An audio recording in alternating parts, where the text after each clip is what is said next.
যে রাজনৈতিক দলগুলো চুপ হয়ে আছে, ইউনূসের বিরুদ্ধে চলে যায়, আমরা যদি কিছু বলি এটা ইউনূস দায়ী হয়ে যাবে, জামাত ইসলাম কিছু বলে না এবং এনসিপি তো বলবেই না। তো এই যে এই যে দায়িত্ব এড়ানো, এই যে এবং এটা যদি টার্গেট করি আমি, এই যে হামের জন্য দায়ী ব্যক্তিটাকে, এই সরকার মাঝে মাঝে এই সরকারের বিরুদ্ধে বলতেছে, সরকারকে বলতে পারেন, সরকারের যেহেতু দায়িত্বে আছে, কিন্তু মূল ঘটনার হোতা যে ইউনূস এবং তার গং, এদের নিয়ে কোনো কথা বলছে না। কারণ এটা যদি বলে, ইউনূসের প্রতি যদি অ্যাকশন নিয়ে নেয় তাহলে কি হবে, এই কারণ ইউনূস ক্ষমতায় এসেছিল ওনাদের সবগুলোকে সেভ করার জন্য। বলছেন ইউনূসের বিরুদ্ধে অ্যাকশন নিলে কি হবে আসলে? ওনাদের গায়ে লাগবে তখন, কারণ ইউনূসে তো ওনাদেরকে ক্ষমতাবান করেছে, ইউনূসে তো ওনাদেরকে বিরোধী দল বানিয়েছে, নেতা বানিয়েছে, একটা নির্বাচনী কারসাজি করে পার্লামেন্টে নিয়ে গেছে। সবগুলো তখন লাগে না, একটা কৃতজ্ঞতাবোধ তো কমে যায় তখন, যে এত কৃতজ্ঞ থাকা তো বেইমানি হয়ে যায়। সরকার দলের কথা বলছেন না বিরোধী দলের কথা বলছেন? বিরোধী দল। আচ্ছা আচ্ছা, না কেন ডক্টর ইউনূসকে দায়ী করলে বা বিচারের আওতায় আনলে হতে সরকারকে আনতে হবে। কিন্তু ওনার আমি এটা বুঝাতে পারছি না, সরকার সবসময় চুপ থাকবে? সরকার এই যে বাণিজ্য চুক্তি করলো আমেরিকার সাথে, সরকার যদি এটা নিজে নিজে করতে যায় তখন আমেরিকা একটু বলবে যে তুমি কেন কথা বলো রে ভাই এটা নিয়ে, তোমার দেশের প্রধান বিরোধী দলগুলো আছে, তারা কি কেউ বলছে? তারা তো বলে, তোমার দেশের জনগণ কি কিছু বলছে? এখন তো জনগণ কাউ করলেও কিছু আসে যায় না, কারণ জনগণের প্রতিনিধিত্ব তো করে বড় দল যারা আছে তারাই করে। তো জনগণের প্রতিনিধি যে দলগুলো আছে তারা যদি চুপ করে থাকে, প্রধান বিরোধী দল যদি চুপ করে থাকে, তাহলে আমেরিকা কেন এই চুক্তি বাতিল করবে? এবং সরকার কোন মুখে বলবে যে এই চুক্তি আমার ভালো না, এটা বাতিল করো? সে একই কারণে একই বিষয়ে সরকারের রাজনৈতিক দলগুলোর তরফ থেকে যখন দাবি না উঠবে ইউনূসকে সাজা দাও এই অপকর্মের জন্য, তখন তো সরকার কিছু করবে না। সরকার তো জানে যে ইউনূস কার প্রতিনিধি, ইউনূস আমেরিকান প্রতিনিধি হিসেবে এখানে এসেছে, তাকে কিছু করা হলে তার আব্বারা আবার তার জন্য ধরবে। তো এই জন্যই তো এই সমস্ত ব্যবস্থা।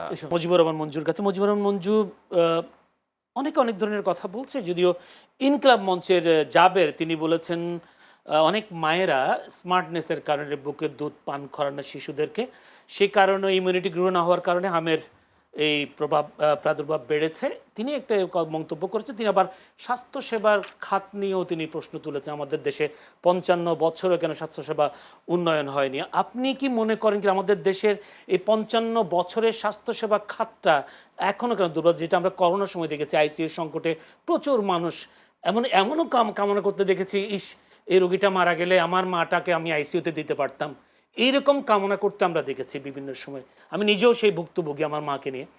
তো এই যে এত বছর পরে স্বাস্থ্যসেবা খাত এখনও কেন দুর্বল, এখনও কেন বাংলাদেশের মানুষকে বিদেশে গিয়ে চিকিৎসা করতে হয়?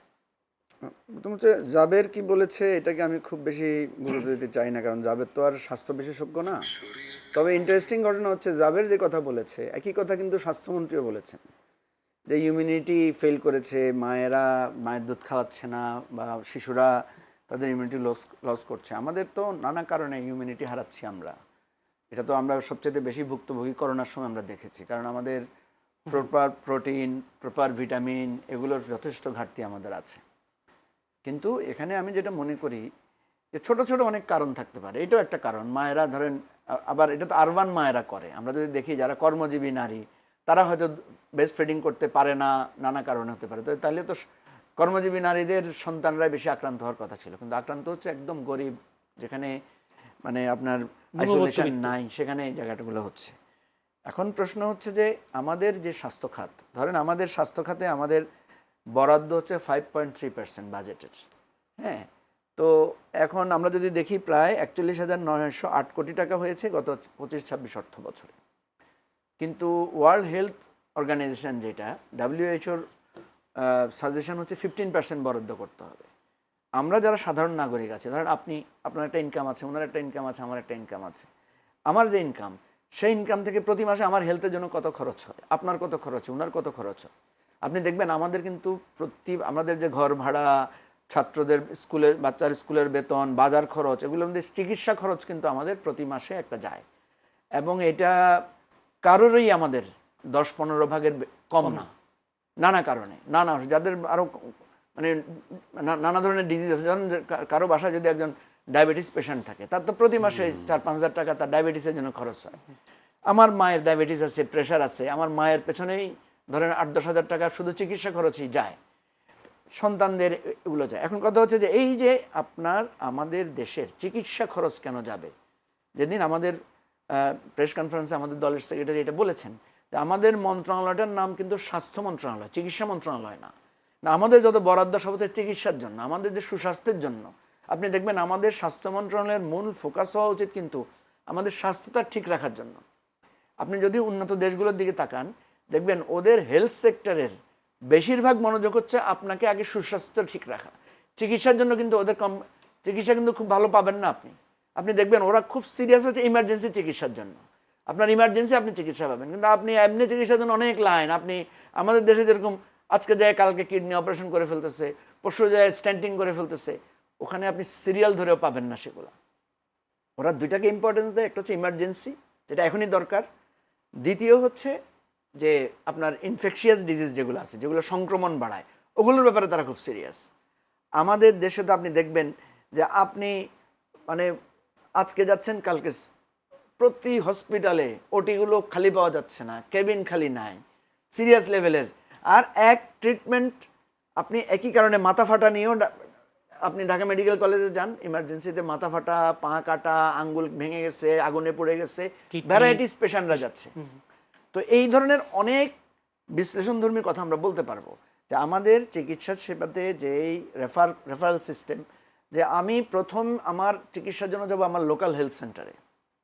এখন আপনি যদি আনিস আলমগীর ভাইকে জিজ্ঞেস করেন বা আমাকে জিজ্ঞেস করেন বা আমিও যদি আপনাকে জিজ্ঞেস করি যে আপনার লোকাল হেলথ সেন্টার কোনটা, আপনি কি জানেন? আমরা কিন্তু জানি না। এখন আমার অসুবিধা হইলেই আমি আমার পাশে যেটা বড় হসপিটাল আছে বা দামি হসপিটাল আছে সেখানে ফোন করছি, বা আমার যেখানে খাতির আছে আমি তাকে ফোন করতেছি। এই যে আমাদের সিস্টেম, আপনি তো উন্নত বিষয় এটা পাবেন না। আপনার খালতো ভাই ডাক্তার, বড়, তাকে আপনি দেখাইতে পারবেন না, আপনাকে আপনার লোকাল জিপিকে দেখাইতে হবে। আমার এক খুব পরিচিত বড় ভাই আছে, উনি ইংল্যান্ডে খুব বড় আই স্পেশালিস্ট। আমি ওনাকে বললাম যে আমার চোখে তো সমস্যা, আমার একটু ট্রিটমেন্ট করতে হবে।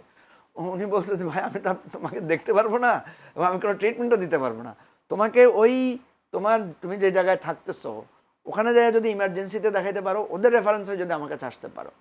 আমাদের এখানে সিস্টেমটা নাই। আবার এটাও সত্য যে আপনি আমাদের দেশে যে ইমার্জেন্সি মানে যখন তখন যে চিকিৎসা করতে পারেন, এটাও আবার একটা সুবিধা আছে, বিদেশে এই সুবিধাটা পাবেন না। আমি মূল কথাটা যেটা বলতে চাচ্ছি, আমাদের যে হেলথ সেক্টরটাকে নানা দিক থেকে নানা ধরনের ত্রুটি বিচ্যুতি যেগুলো আছে, যেমন একটা বড় সমস্যা হচ্ছে আমরা সবসময় এই সমস্যা নিয়ে আলোচনা করি কিন্তু সমাধান নাই, সেটা হচ্ছে আমাদের কেউ গ্রাম পর্যায়ে থাকতে চায় না। আমার কাছে কয়েকদিন আগে এক ভদ্রলোক আসছে, আয়সা বলতেছে এই ডাক্তারটা খুবই ভালো, উনাকে এই মানে ওই কুষ্টিয়া কোথায় যেন ট্রান্সফার করেছে, উনাকে ভাই একটু নারায়ণগঞ্জে বা ঢাকায় রাখতে হবে। তো আমি ওনাকে জিজ্ঞেস করলাম খুব ভালো ডাক্তার? বলছে খুব ভালো ডাক্তার। তো আমি বললাম যে খুব ভালো ডাক্তার কি কুষ্টিয়ার লোকদের দরকার আছে না? খুব ভালো ডাক্তার কি খালি শুধু নারায়ণগঞ্জ আর ঢাকা শহরে থাকতে হবে? এই যে আমাদের জায়গাটা, যে উনি এত বড় ডাক্তার, উনি কুষ্টিয়ায় কি করবেন? উনি এত বড় ডাক্তার, উনি রাঙ্গামাটিতে কি করবেন? এইগুলো কিন্তু আমাদের জাতীয় সংকট। এটা আমি এখন আপনাকে বলছি, তো কালকে আমি হয়তো এখানে সুশীলভাবে বলছি, কিন্তু কালকে আমারই হয়তো কোনো আমার আত্মীয় থাকলে আমি কিন্তু তার জন্য তদবির করব। কথা হচ্ছে আমাদের রাষ্ট্র ব্যবস্থার প্রত্যেকটা জায়গায় সংস্কার দরকার হবে। আমরা যে স্বাস্থ্য খাতে সংস্কারের কথা বলেছিলাম, এই সংস্কারগুলো কিন্তু কিছুই হয় নাই। আপনি দেখবেন ইন্টারিম গভর্নমেন্টের সময় আমরা যখন স্বাস্থ্য মন্ত্রণালয়ে গিয়ে দেখেছি, সেখানে বিএনপিপন্থী ডাক্তার আর জামাতপন্থী ডাক্তারদের প্রায় সময় এখানে মারামারি হতো, এবং সেটা কি পোস্টিং ট্রান্সফার নিয়ে। এখন আমার মনে আছে যে এই যে আমরা যে নূরজাহান বেগমের সমালোচনা করছি, আমি দেখেছি উনি কিন্তু এই পোস্টিং ট্রান্সফারের ব্যাপারে এক ধরনের আপনার ওই যে অনলাইন সিস্টেম চালু করেছেন, সেখানে তদবির করে কেউ ট্রান্সফার পাবে না, শেষ মুহূর্তে উনি এটা নিয়েছেন। এবং আরও একটা বিতিকিচ্ছিরি ঘটনা দেখলাম যে আমাদের জুলাই অভ্যুত্থানে যারা আহত হয়েছেন তাদের একটা বিরাট অংশ আই হসপিটালে ভর্তি ছিল। তো যাদের ধরেন ট্রিটমেন্ট শেষ, এখন যার চোখ নষ্ট হয়ে গেছে তার তো আর এখানে ট্রিটমেন্ট নাই, তাকে হয়তো আর উন্নত চিকিৎসার জন্য পাঠাতে হবে, তাকে বাসায় পাঠানো যাচ্ছে না, সে হসপিটালেই থাকছে। হসপিটাল কিন্তু বসবাসের জায়গা না। উনি একদিন বললেন যে আমি তো হসপিটালে ওই রোগীরা যারা গেছে ওরা তো ওখানে পার্মানেন্ট থাকতেছে, এদেরকে তো আমি সরাতে পারছি না। তখন কারণ সেন্সিটিভ ব্যাপার, আপনি জুলাই আহতদেরকে হসপিটাল থেকে সরাবেন, এটাও তো আবার নিউজ হবে যে উনি সরাই দিচ্ছেন ইত্যাদি ইত্যাদি করতেছেন।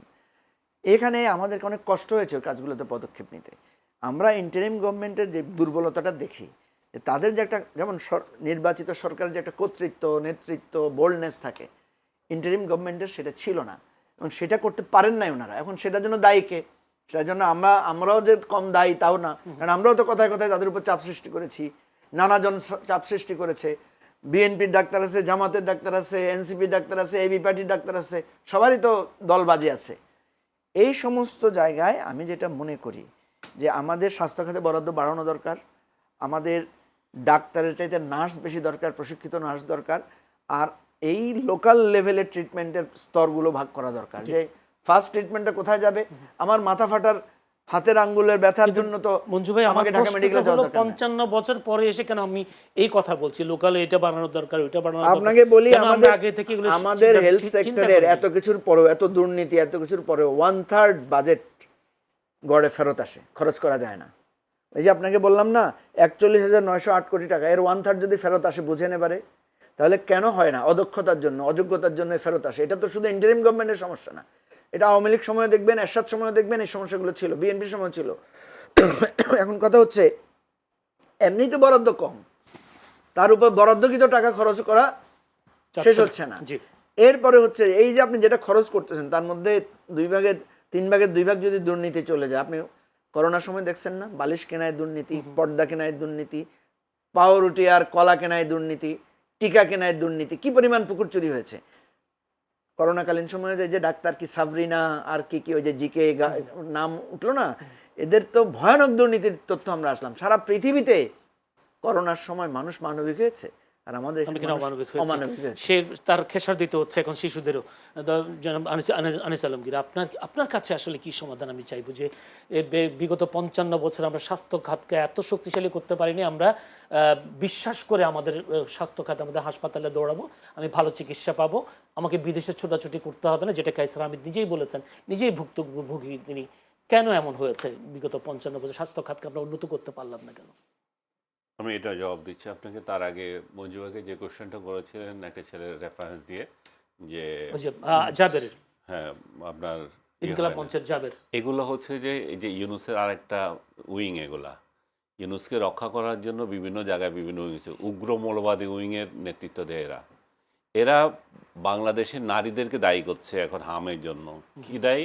যে তারা মায়ের দুধ খাওয়ায় না। এবং মঞ্জু ভাই তো বললেন কীভাবে উচ্চশিক্ষিত মায়েদের ছেলেরা তো হচ্ছে না, আক্রান্ত হচ্ছে না। তো তার মানে কি বস্তিতে যারা আছে তারা শিল্পা শেঠি হইতে চায় ওই মহিলাগুলা?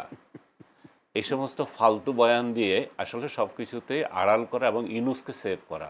এখানে আরেকটা জিনিস দেখেন, এই উগ্র মৌলবাদীরা কী করেছে। 2019 সালে যখন মাতুয়াইলে শেখ হাসিনা সরকার আমল, তখন যে একটা মিল্ক ব্যাংক করেছিল, যে এটা করা হয়েছিল এই জন্যই যে ওই সময় মায়েরা দুগ্ধ ওইখানে ডোনেট করবে। ডোনেট করার উদ্দেশ্য হচ্ছে অপরিণত, অসুস্থ এবং মাতৃহীন নবজাতক যারা আছে তারা যাতে এটা প্রসেস, মানে ওই দুধগুলো যারা প্রসেস করা থাকবে ওইখান থেকে নিয়ে তারা যাতে খেতে পারে। এবং এটা শিশু মাতৃ স্বাস্থ্য ইনস্টিটিউট, এটাকে ওরা বন্ধ করে দিয়েছে। ভাই, এক মহিলা আরেক মহিলার সন্তানকে দুধ দেবে? আমাদের নবী সাল্লাল্লাহু আলাইহি ওয়াসাল্লাম মাতৃদুগ্ধ পান নাই, তারপরে ধাত্রীর বা যে ওনাকে যারা খাইছে, এটা তো ধর্মও মানে না। এরা এটা বন্ধ করে দিয়েছে। আজকে এখন মায়া কান্না কাটতেছে। তো এই অনেকগুলো শিশু তো এরকমও হতে পারে। কারা বন্ধ করলো? কারা? মৌলবাদীরা। কেন ওরা কিভাবে বন্ধ করলো? কারণ হসপিটাল এটা উদ্যোগ নিছে, তাহলে মৌলবাদীরা বন্ধ করলো কিভাবে? হসপিটালওয়ালারা কেন এটা, মানে না, এটা একটা আলাদা ইনস্টিটিউট করছিল, একটা ইন্টেরিয়াম গভর্নমেন্ট না, এটা শেখ হাসিনার সময়। এরা এটা হইতে দিব না, এগুলো না জায়েজ। শেখ হাসিনার সময় মৌলবাদীদের এত শক্তি আসলো কোথা থেকে? শেখ হাসিনা তো মৌলবাদীদের ভয় পাইতো, ভয় পাইতো এটা করছে। আপনি খোঁজ নেন না, আপনি ইউটিউব দেখেন, এটা ইন্টারেস্টিং বিষয়টা, এটা দেখতে হবে। বন্ধ করে দিচ্ছে। আর এরা এখন লেকচার দিচ্ছে ইয়ের জন্য। এই মৌলবাদীগুলো তো এই যে ওয়াজে টিকার বিরুদ্ধে কথা বলে, এরা কোনোদিন এগুলো নিয়ে কথা বলছে যে টিকার বিরুদ্ধে কেন কথা বলতেছো? এবং এরা এই টিকার পক্ষে কোনো ক্যাম্পেইন করার কথা বলে? মসজিদে মাদ্রাসায় তো আজে বাজে কত ইস্যু নিয়ে কথা বলে, এদের নারীদের ইস্যু নিয়ে ওদের মাথা ব্যথা অত কিছু। এই যে শিশু মারা যাচ্ছে এবং টিকা দেওয়ার ক্ষেত্রে এবং সরকারের যে ক্যাম্পেইনগুলো, যেই সরকারই থাকুক, যখন যেই সরকারই থাকুক, যে বিভিন্ন ক্যাম্পেইন, এই ক্যাম্পেইনগুলো তো হুজুররা করতে পারে, ইমামরা তো করতে পারে, এরা এগুলো করে। এগুলো দুনিয়ার কী সমস্ত ইস্যু নিয়ে মাথা ঘামায়, যেটা নিয়ে কারো মাথা ব্যথা নাই, সমাজের কোনো মাথা ব্যথা নাই, অথচ খুতবা বা আদার্স এগুলো কিন্তু সমসাময়িক বিষয় নিয়ে কথা করার বলার কথা, আলোচনা ছিল। করার কথা। আর আপনি পরবর্তী যে কোশ্চেনটা করলেন যে কেন আমাদের স্বাস্থ্যখাত উন্নত হচ্ছে না, প্রধান উন্নতি হচ্ছে না চোরির জন্য, চুরিদারি, এবং আমাদের চিন্তাতে আছে, আমাদের পলিসিগত জিনিস আছে। আর আমাদের পলিসি যারা নির্ধারণ করবে তারা এটাতে করছে না, যাতে আমাদের শিক্ষা ব্যবস্থা যেরকম ধস নেমেছে, যারা এগুলো চিন্তা করবে তাদের ছেলেমেয়েরা বাইরে পড়তেছে, তারা এই দেশে শিক্ষা নিয়ে কোনো মাথা ব্যথা তাদের নাই। ঠিক এদের এই এই এই লোকগুলোরও কোনো কথা মাথা ব্যথা নাই, কারণ এরা তো কিছু হলে বাইরে চিকিৎসা নিতে পারে, তাদের টাকা আছে।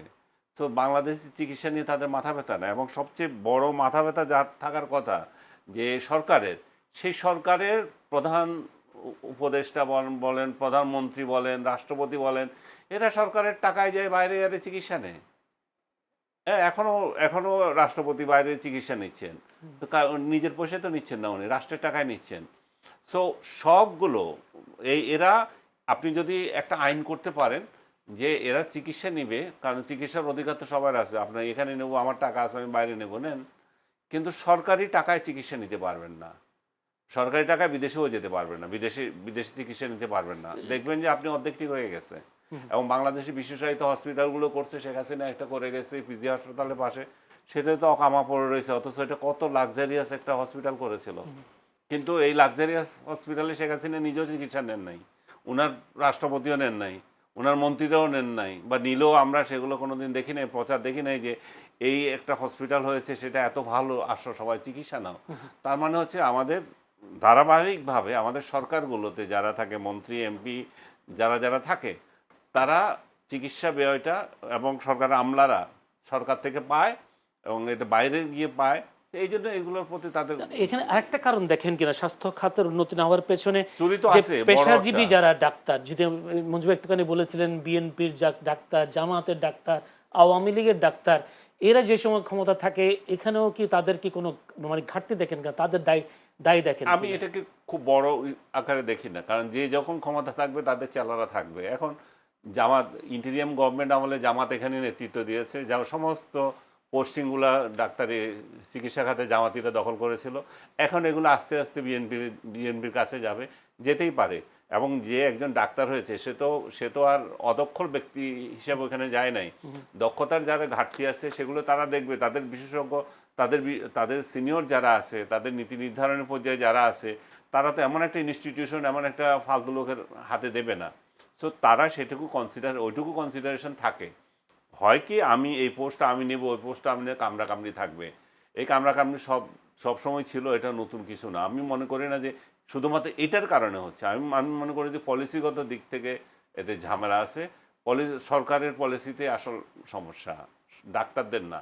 ডাক্তার পলিসিগত, ডাক্তার কি করবে, একটা ডাক্তার 1800 রোগীর তার মাথা পিছু আছে, এবং ডাক্তারদেরও মারাতে হবে। পেশাজীবীদের লেজুর ভিত্তিক সংগঠন করার একটা তো ইতিহাস আমাদের আছে। লেজুর ভিত্তি তো আপনার সাংবাদিকরাই করে। আপনি সামনে আপনারা এই দাবি করেন যে সরকার এটা কোনো সংগঠন দরকার নাই, এই সংগঠন নির্ধারিত করে দেখ, এটা আওয়ামী লীগ সাংবাদিক, এগুলো বিএনপি সাংবাদিক, জামাতি সাংবাদিক, এনসিপি সাংবাদিক, এনসিপি আছে কিনা আমি জানি না, এগুলো এনসিপি আর জামাতে একই। তো এইভাবে যদি হয়ে থাকে তাহলে আলাদা আলাদা দেখা যায়। তো প্রত্যেক সংগঠনে তো তাই আছে। এটা নিয়ে দৌড় দিয়ে লাভ নাই, কারণ সাংবাদিকতা যেখানে নিরপেক্ষতার 100% থাকার কথা, তারাই একটা সরকারি দলের দালালি করে, জামাতের দালালি করে, বিএনপির দালালি করে, অন্য সংগঠনগুলো তো কিছুই না। সে দালালি করলে তো এটা ওই সেক্টরের উপর এফেক্ট হচ্ছে না তেমনভাবে। জি, ধন্যবাদ মুজিবুর রহমান মঞ্জু। যে গত শুক্রবার যে ঘটনাটা ঘটলো, আপনি আলাপ করার চেষ্টা করেছেন, মিরপুরের শাহালের মাজারে হামলার ঘটনায় মামলা হয়েছে, সেখানে 9 জনের নাম উল্লেখ 100 থেকে 150 জন জামায়াত কর্মী বিরুদ্ধে মামলা করেছেন এক ভক্ত রেশমি বেগম, এবং সেই সাথে কুষ্টিয়া পীর হত্যার ঘটনায়ও জামাত নেতা কর্মীদের বিরুদ্ধে মামলা করা হয়। আমার প্রশ্ন হলো, আসলে এই সব হামলার কারণে জামাত যে মাজার বিরোধী, এই জিনিসটা কি এস্টাবলিশ হচ্ছে আস্তে আস্তে? দেখেন, মাজারে হামলার বিষয়টা নিয়ে আমি বলবো, আমি একটা জিনিস তথ্য পেলাম আনিস আলমগীর ভাইয়ের কথায়, যে মাতৃদুগ্ধের জন্য একটা স্টেপ গভর্নমেন্ট নিয়েছিল, কিন্তু মৌলবাদীদের বাধায় সেটা হতে পারে না। এটা একটু ক্রস চেক করা দরকার। কারণ হচ্ছে কি, আমরা তো দেখেছি শেখ হাসিনা মৌলবাদীদের বা সকল মৌলবাদীদের কোনো কিছুকেই বরং উনি দমন নিপীড়ন করেছেন। 5ই মে আলেমদের উপর একটা বড় ধরনের ঘটনার কথা শুনি। আর দ্বিতীয় কথা হচ্ছে, আমরা আমাদের দেশে যারা খুব ভালো আলেম ওলামা তাদেরকে আমরা কিন্তু সবসময় দেখি তারা মায়েদেরকে সন্তানকে দুধ খাওয়ানোর বিষয়ে সিরিয়াসলি ক্যাম্পেইন করেন, যেটা উনি বলেছেন যে তারা এগুলো করেন না। কেউ এক দুইজন করতে পারেন, কারো কারো নানা ধরনের দোষ ত্রুটি তো থাকতেই পারে, কিন্তু আমি অ্যাজ এ হোল, মানে উনি যদিও শব্দটা বলেছেন মৌলবাদী, আমি টিকার কথা ঠিক আছে, আমি বলছি। যেটা বলি যে আমাদের দেশের আলেম ওলামাদের একটা বড় অংশকে আমি দেখি যে তারা হেলথ কনসাসনেসের ব্যাপারে এখন অনেক কথা বলছেন, তারা টিকার ব্যাপারে অনেক ভালো ভালো কথা বলছেন, তারা অনেক ধরনের সোশ্যাল ওয়ার্কের সাথে ইনভলভ আছেন। আমাদের সমাজে নানা ধরনের কপটতা ছিল, কুসংস্কার ছিল, টিকার বিরুদ্ধে তাবিজ, পানি পড়া, এ ধরনের একটা বিরাট ব্যবস্থাপনা ছিল, কিন্তু এগুলো আস্তে আস্তে এগুলো দূর কমে হয়েছে। আসছে, হ্যাঁ। সেই জন্য আমি যেটা বলছি যে আমাদের এই যে দোষারোপের যে কালচার, বরং আমাদেরকে একদম স্পেসিফিক জায়গায় যেতে হবে। যেমন এটা যদি একটা রিসার্চ ওরিয়েন্টেড কাজ হয় যে মায়েদের দুগ্ধকে প্রিজার্ভ করে এটা অন্যকে ডোনেট করা যাবে, খাওয়ানো যাবে, এটার ক্ষেত্রে তো আমি কোনো স্বাস্থ্যগত সমস্যা দেখি না, এবং এটা খুবই কারো ভালো বাধার ছিল। মুখে এটা বন্ধ করে দেওয়া হবে, এটাও ওয়াইজ না। এটা আমি মনে করি যে একটু হয়তো ভালো করে তদন্ত করে দেখতে হবে। না না, আপনি শাহ আলী, গুগল করেন, এটাতে আছে নিউজ। আচ্ছা আমি দেখবো সেটা।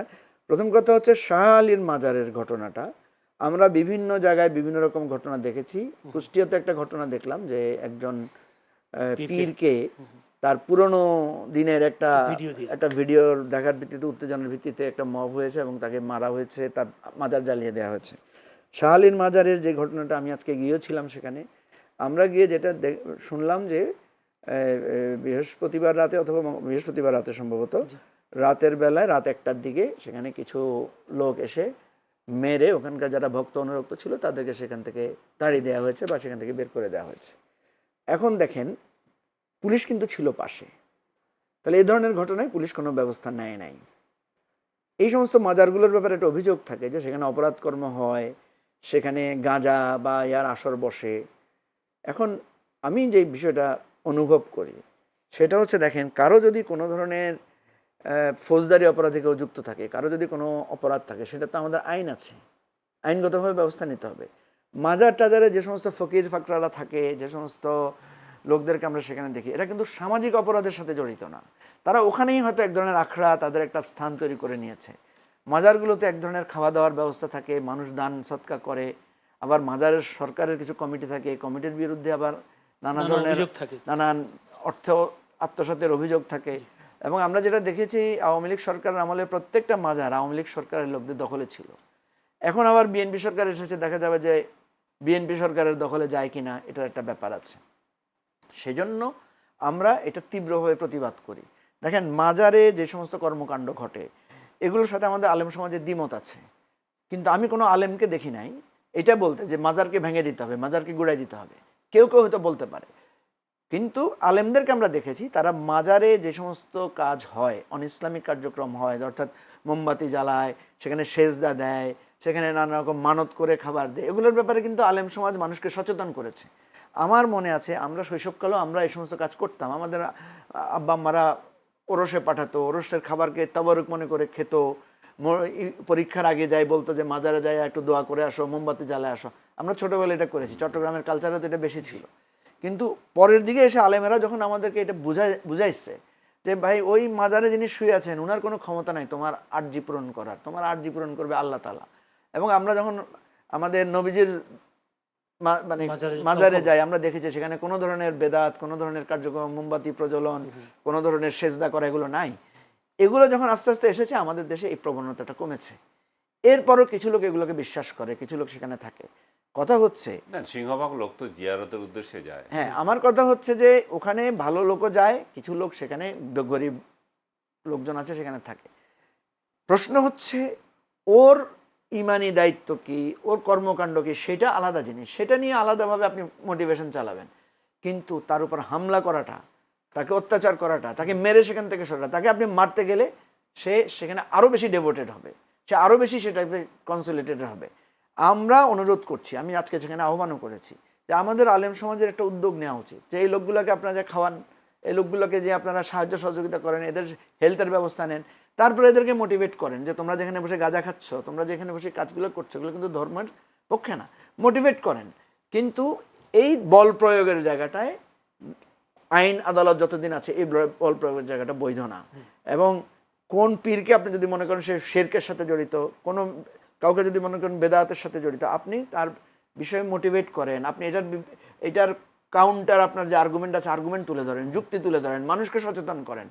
কিন্তু কোনোভাবেই হামলা এটাকে উচিত না, বিরুদ্ধ মতকে দমন করার প্রক্রিয়া আকারে দেখি। কারণ দেখেন একটা ধর্মের ভিতর অনেক বিভেদ আছে, আমাদের মুসলমানদের ধর্মে, ইসলাম ধর্মে। কিন্তু আপনি দেখবেন কারবালার ময়দানে যে যুদ্ধ হয়েছে, কিসে নিয়ে যুদ্ধ হয়েছে? পরস্পরের যুদ্ধ হয়েছে। তো একের মতের সাথে একের মতের যুদ্ধ হয়েছে। ধর্ম এমন একটা জিনিস, এখানে মতের বিরোধ থাকবেই। আমি মাজারে গিয়ে যাদেরকে দেখেছি, এরা তো সবাই আল্লাহকে ডাকতেছে, জিকির করতেছে। সে হয়তো ভুল পথে ডাকতেছে, কিন্তু সে আল্লাহকে তো বিশ্বাস করে, তাই তো তার বিশ্বাসের মধ্যে হয়তো বিকৃতি থাকতে পারে। এই জায়গাগুলো আমাদের মধ্যে খোলা মনে আলোচনা করতে হবে। সে গাঁজা খায় বলে, সে একটা নামাজ কলমা পড়ে না বলে, সেখানে বসে সে একটা আপনার চিন্তার বাইরে বলে আপনি যদি তাকে মারেন, মেরে ফেলেন তাকে। এছাড়া মাজার কেন্দ্রিক যে বাউল শিল্পীগুলা ছিল, সুফি সঙ্গীতকারী যারা ছিল, ইউনুসের আমলে তো এদেরকে পিটানো হয়েছে। আমি কোন আমলে করেন শুনেন, সব আমলেই হয়েছে।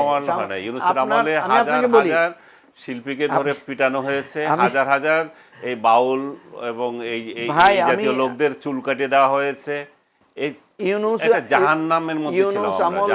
ইউনুস আমলকে মনে রাখতে হবে, একটা গণ অভ্যুত্থানের মধ্য দিয়ে যে পরিবেশটা এসেছে সেখানে অনেক প্রবলেম ছিল। কিন্তু আপনি যেভাবে খালি বারবার ইউনুস নিয়ে আছেন, আমাদেরকে মনে রাখতে হবে, আমাদের মনে রাখতে হবে আনিস আলমগীর ভাই, আওয়ামী লীগ আমলে, বিএনপি আমলে, কোনো আমলেই বাংলাদেশে আপনি যদি এখন গুগল করেন, আপনি তো গুগল করে করে বলছেন, গুগল করলেও দেখবেন আমাদের এখানে বহু মন্দিরে হামলা হয়েছে, আমাদের এখানে মসজিদে হামলা হয়েছে, আমাদের এখানে মানে এই যে লালমনিরহাট আপনার মনে আছে, মসজিদে দুটো লোক নামাজ পড়তে গিয়েছিল, তারা কোরআন শরীফের উপর পা দিয়ে কি যেন খুঁজতেছিল, এই অভিযোগে তাদেরকে পুড়িয়ে মারা হয়েছে। সুতরাং এটা আওয়ামী লীগ আমলে হয়েছে। সুতরাং আমলের সমস্যা না, সমস্যা হচ্ছে ওইগুলো হচ্ছে বিচ্ছিন্ন ঘটনা। আর আপনি যদি সংঘবদ্ধভাবে, পুরো ইউনুসের আমলটা ছিল সংঘবদ্ধভাবে আক্রমণ করা, আমি আপনাকে তো মাজার হামলা করা, আপনি 100 এর উপরে মাজার ভাঙা হয়েছে। ভাই ইউনুস আমল তো গেছে, ঠিক আছে, ইউনুস আমলে ছিল, ধরে নিলাম, এবং এই আমলে আপনারা প্রতিরোধ করেন। ইউনুস আমল তো গেল, এখন আপনি আসেন, আমি আপনাকে বলি, আপনি যদি ডায়লগ করতে চান, বিতর্ক করতে চান, আসেন। আমরা বাংলাদেশে যতগুলো মাজারের উপর হামলা হয়েছে, মসজিদে মন্দিরে হামলা হয়েছে, পীরের দরগায় হামলা হয়েছে, সবগুলো নিয়ে বসেন। আপনি বহু পীরের দরগায় হামলা হয়েছে, বহু মাজারে হামলা হয়েছে, দেখবেন সেখানে চাঁদাবাজির ভাগাভাগি নিয়ে। বহু মাজারে হামলা হয়েছে, সেখানে প্রথমে দায়ী করা হয়েছে হুজুরদেরকে, দায়ী করা হয়েছে জামাত শিবিরকে, পরে দেখা গেল যে সেখানে লোকাল আওয়ামী লীগ বা বিএনপি জড়িত, বা লোকাল দেখা গেল যে ওখানকার, আপনি মনে নাই এই যে কুমিল্লা এই যে ইয়াতে হামলা হয়েছে, পূজায় হামলা হয়েছে, সেখানে প্রথমে দায়ী করা হয়েছিল মৌলবাদী, সকল মৌলবাদীদেরকে, পরে দেখা গেল যে সেখানে রাজনৈতিক দলের লোকেরা জড়িত। আমার কথা হচ্ছে এই ভাগাভাগি না করে, এটা আমাদের একটা পার্মানেন্ট ক্রাইসিস।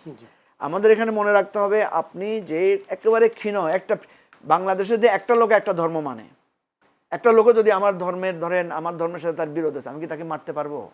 আমি তাকে মেরে ফেলতে পারবো? পারবো না। এই জায়গায় আগে সবাইকে একমত হতে হবে, আমরা কেউ কাউকে হত্যাযোগ্য করব না। এবং এটা থেকে আমাদের যদি একটু বলতে চান এই বিষয়ে, যে হামলা, মাজারে হামলা, এই বিষয়গুলো। না, এটা তো আমি বলেছি, মঞ্জু ভাইয়ের গায়ে লাগছে যে ইউনুসকে বলতেছি। ইউনুসের আমলে এটা অর্গানাইজড ওয়েতে হয়েছে, যে মাজারগুলোকে ধ্বংস করে দাও। এবং এই কারা করেছে এটা? এবং এটা জামাত সংশ্লিষ্ট লোকেরা করেছে, এবং সুফিবাদ যারা বিশ্বাস করে তাদের বিরুদ্ধে এরা লেগেছিল। তারা এইগুলোকে ধ্বংস করার মাধ্যমে ইসলাম কায়েম করছিল। তাদেরকে ওই দায়িত্ব কে দিয়েছে আমি জানি না, যে এগুলোকে এইভাবে করা। এবং তারা এগুলো করার ফলে যে এই মাজার কেন্দ্রিক যে শিল্পীরা ছিল, তারা কাওয়ালি গাইতো, এরা মানে অর্থ কষ্টে মরেছে। বাউল শিল্পীদেরকে অত্যাচার করেছে, মানে প্রতিটা, শুধু কি বাউল শিল্পী, এবং মেন স্ট্রিম শিল্পীদেরকে তো ওরা অত্যাচার করেছে। আওয়ামী ট্যাগ দিয়ে তারা কোথাও গাইতে পারবে না, শুইতে পারবে না, বসতে পারবে না, এরকম করেছে। আজকে আমি দেখলাম জাতীয়তাবাদী একজন শিল্পী, যে ন্যান্সি, সেও বলেছে যে ইউনুসের আমলে তার গান গাইতে সমস্যা হচ্ছে, অথচ সে এইটা নিয়ে তার জীবিকা। তো তার মানে কি দাঁড়াচ্ছে, ইউনুস একটা আইএমএ জাহালিয়াত কায়েম করে গিয়েছিল, সেটার যাতে এক্সটেনশন না হয় আমরা সেটাই আশা করবো। মঞ্জু ভাইরা সেটাতে সহযোগিতা করবো, এটাই কামনা করবো। ধন্যবাদ।